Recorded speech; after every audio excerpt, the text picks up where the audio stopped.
can there be a society without organized violence? For instance, wars, civil war, dictatorship. What do you think the ideal world would look like?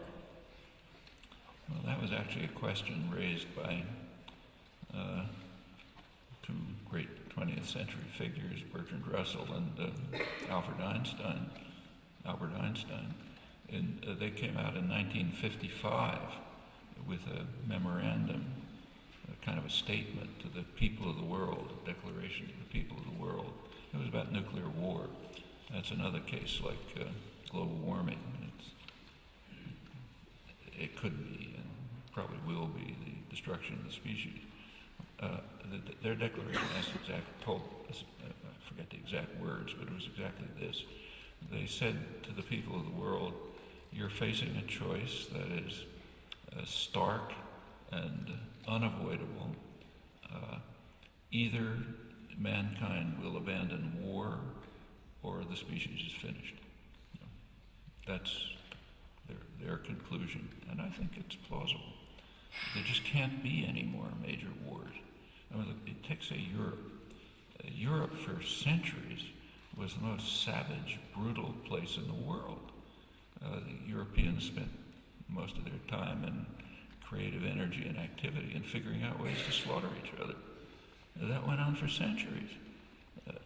Europe, in fact, created a technology and a culture of savagery and barbarism, which is so extreme that they could conquer the rest of the world. I mean, if you look at the conflicts between Europe and India, Mexico, and so on, Europe always conquered the enemy, but by savagery.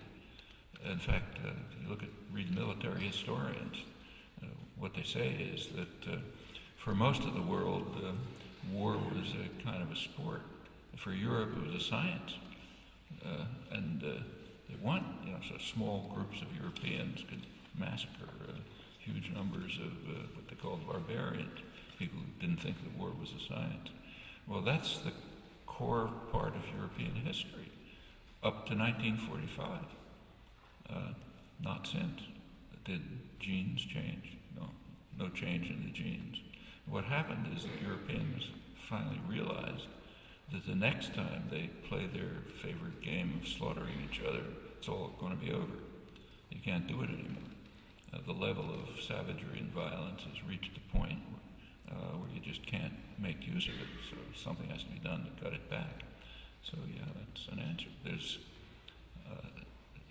It's not necessary in human nature. I mean, unless these forces are constrained, they'll blow up.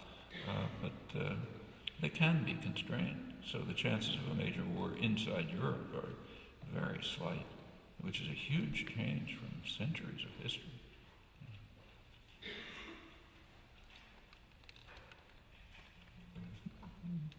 Mr. Chomsky says that we should address the right audience, but he also says that people in power try to make dissidents be ignored in the least. In the light of this, what would be the most practical or efficient way to go about addressing the audience and trying to be heard by them? That depends where you are.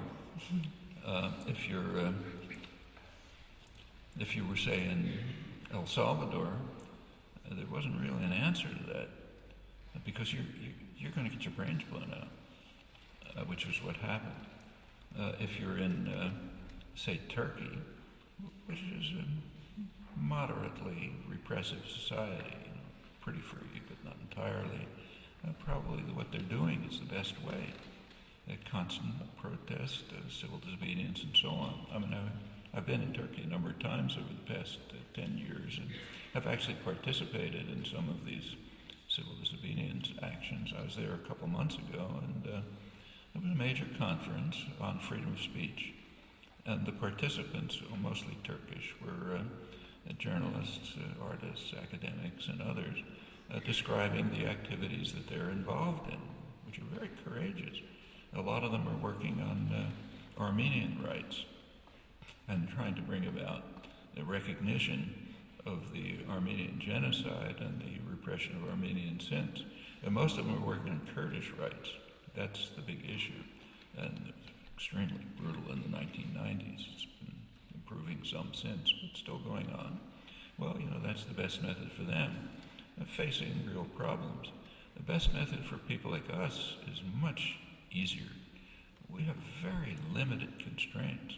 Enough freedom has been won in societies like ours, so that it's not perfect, and you're not going to get lauded, but there's a wide range of opportunity to do all kinds of things without suffering the kinds of severe penalties that only saints are willing to endure.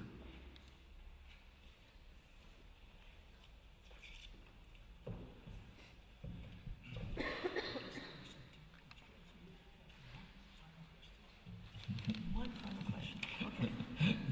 Is it possible to be well-intentioned while committing atrocities? If so, should these good intentions change our assessment of these atrocities? I think it's not only possible to be well-intentioned, at least by self-perception, while committing atrocities, but it's almost universal. You just take a look at the record of major criminals. Talking about people like Hitler and Stalin and the rest of them. Not just sort of garden variety atrocities, but world-shaking ones. You take a look at the record, it's being done with the utmost nobility. Hitler invaded Poland to protect Germany from what he called the wild terror of the Poles. The Germans had no choice. The Poles were terrorizing. They had to defend themselves.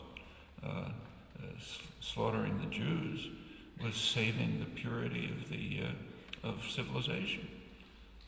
Hitler didn't talk about it much, but people like Martin Heidegger did.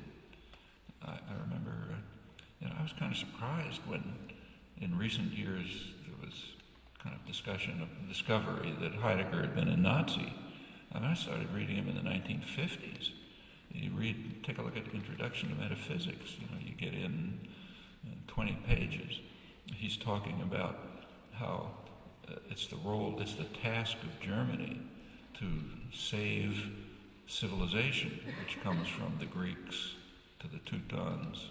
The Germans are the inheritors, and they have to protect it from the barbarians of the East and West. And corrupt elements have to be eliminated, and so on. So what can be more noble than preserving the civilization handed to us, to the Greeks? Okay, it's the Nazis.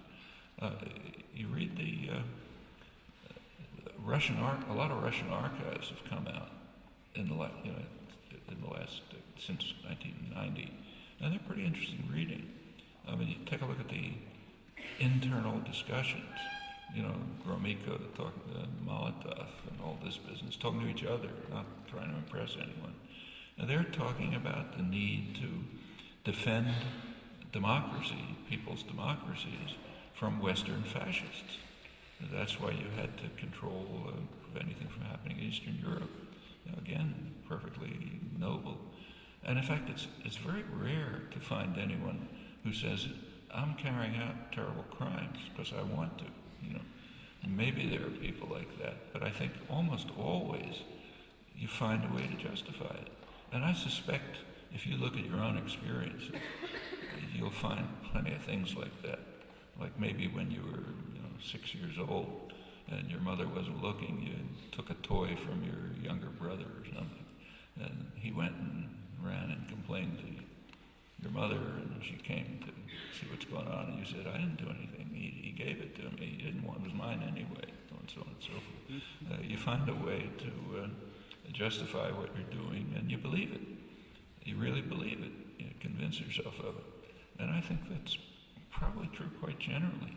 I think, not nice maybe, but I think it's probably true. I'm going to commit a well-justified, abominable atrocity and conclude this discussion. Yeah.